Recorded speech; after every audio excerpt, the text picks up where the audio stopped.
Assalomu alaykum qadrli futbol muxlislari, futbol sevar do'stlar, har doimgidek Osiyo futboli siz qadrli obunachilar e'tiboriga O'zbekiston va qit'amizda ro'y berayotgan eng qiziqarli futbol xabarlari bilan mavzuni boshlaydi. Qadrli do'stlar, kanalimizda yangi bo'lsangiz albatta obuna bo'lib, voqealar rivojini biz bilan kuzatishda davom eting. O'zbekiston terma jamoasi va Sivasspor klubi yarim himoyachisi Azizbek Turg'unboyev termaning navbatdagi yig'iniga chaqirilmadi. Yarim himoyachining bizga ma'lum qilinishicha, u ayni paytda jarohatni davolash bilan band va 10 kundan keyin mashg'ulotlarga qaytadi, deydi manba Chempionat Asiya.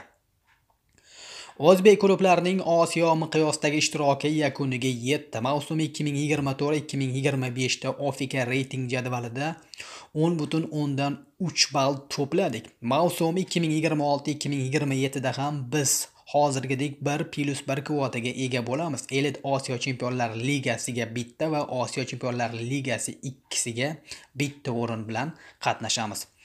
Eslatib o'tamiz, chorak final yo'llanmasini qo'lga kiritgan jamoalar Al-Hilol, Al-Ahli, Al-Nasr Saudiya Arabistonidan 3 ta, Al-Sadd Qatar, Yokohama Marinos, Kawasaki Frontale Yaponiya 2 ta, Gwangju Janubiy Koreya, Buriram United Tailand.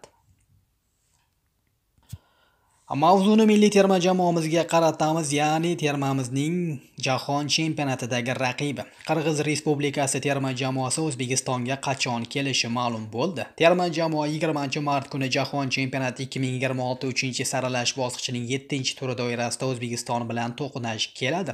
25-mart kuni esa o'z maydonida Qatarni qabul qiladi. Qirg'iz futbol ittifoqining xabar qilishicha, ushbu o'yinlarga tayyorgarlik ko'rish maqsadida Maksim Lishisin shogirdlari 12-martdan boshlab Bishkekdagi Muras United qarorgohida o'quv mashg'ulot yig'inini boshlagan. Chempionat Asiya saytiga ko'ra, Qirg'iz Respublikasi termasi tayyorgarlik yakunlangach 18-mart kuni O'zbekiston milliy terma jamoasi bilan o'yinda ishtirok etish uchun Toshkentga yo'l oladi. Avvalroq Qirg'iz Respublikasining kengaytirilgan tarkibi ma'lum qilingan edi. Eslatib o'tamiz, O'zbekiston Qirg'iz Respublikasi bahsi 20-mart kuni Bunyodkor stadionida bo'lib o'tadi. Uchrashuv 21:00 ga belgilangan. Bu borada ikkala terma jamoaga omad tilab qolamiz.